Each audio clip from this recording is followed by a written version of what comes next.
তো অপেক্ষা করতে হবে। এখন ওই গোনানো পর্যন্ত যদি অপেক্ষা করে বলেন যে ডিলে, সেটাকে আমি মানতে রাজি না। আপনাকে যতগুলো ব্যালট কাস্ট হচ্ছে সেগুলোকে তো গণনা করতে হবে। সেই গণনাটা যদি আপনার 3 ঘন্টা লাগে 3 ঘন্টা, যদি 4 ঘন্টা লাগে 4 ঘন্টা।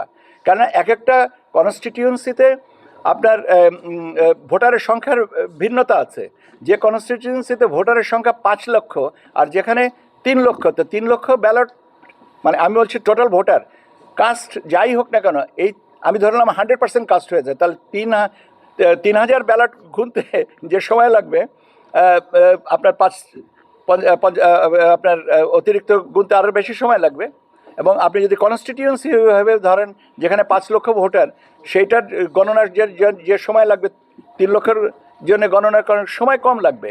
কাজে এটা ডিলেড হওয়ার কোনো কারণ নেই। কেউ তো আর ব্যালট রেখে বিশ্রামে যাবেন না। ব্যালটে গুনে তিনি বাড়িতে যেতে পারলে তারও তো দায়িত্বটা শেষ হচ্ছে।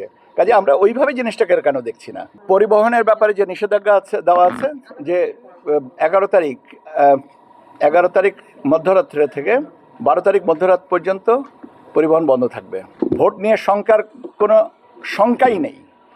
ভোট নিয়ে এখন আমরা আর ক ঘন্টা বাকি, অ্যারাউন্ড 60 ঘন্টা নাকি 60 ঘন্টারও কম। এখনও যদি বলি শঙ্কা আছে, তাহলে তো মনে পড়বে আমার আস্থার অভাব আছে। কাজে শঙ্কার কোনো কারণ নেই। আগামীকালকে সকাল থেকে প্রচারণা বন্ধ হবে।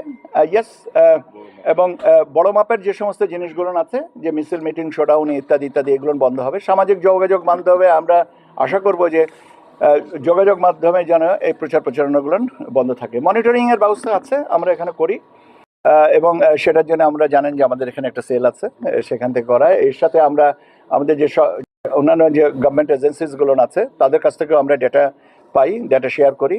এবং সর্বোপরি যে আমরা চাই যে একটা আনন্দমুখর পরিস্থিতিতে হোক, কিন্তু আনন্দ যেন আরেকজনের কষ্ট কারণ না হয়। আইন শৃঙ্খলা পরিস্থিতি আমাদের কাছে এখনো পর্যন্ত তো মারাত্মক কোনো খবর আসেনি।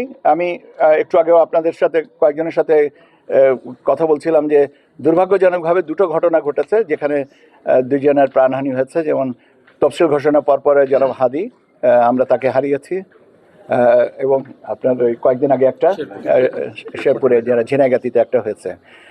এই দুটো আমার জানা মতে, এর বাইরে আর আমার জানা নেই। কাজে প্রাণহানির মতন ঘটনা নিন্দনীয়, এবং ডেফিনেটলি এটাকে আমরা সবাই নিন্দা জানাই। এবং এর বাইরে যে সমস্ত মিছিল, মিটিংয়ে বক্তব্য, পাল্টা বক্তব্য, এই জিনিসগুলো তো নির্বাচনেরই একটা অংশ। তবে এটা শালীনতার পর্যায়ে এখন আছে, মারাত্মক কোনো খবর মানে ত্রুটি আমরা পাইনি। আর আমাদের গোয়েন্দা নজরদারি ভালোভাবেই আছে, যে কারণে আপনারা জানেন যে 6টা সিল এক জায়গা থেকে উদ্ধার করা হয়েছে এখনও পর্যন্ত। এর বাইরে আর আমরা এখন পর্যন্ত কোনো ব্রিচ পাইনি, মানে ব্রিচ অফ কন্ডাক্ট পাইনি। তো আমরা আশা করছি যে নিশ্চয়ই আমরা সবাই মিলে একটা ভালো সফলতার দিকেই এগিয়ে যাব। মোবাইল ফোনের ব্যবহারের বিষয়ে একটা নির্দেশনা দেওয়া হয়েছিল। এখানে বলা হয়েছিল যে 400 গজের ভিতরে এটার সীমিত রাখতে হবে বা এর বাইরে রাখতে হবে। এটা আমরা সংশোধন করছি।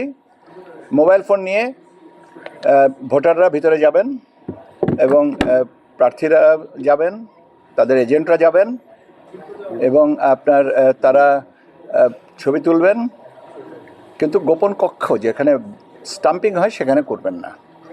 তো এই পরিপত্রটা আমরা সংশোধন করে দিচ্ছি যাতে এর ব্যাপারে কোনো রকমের দ্বিধা না থাকে। এখন বাট কিছু রেস্ট্রিকশন থাকবে।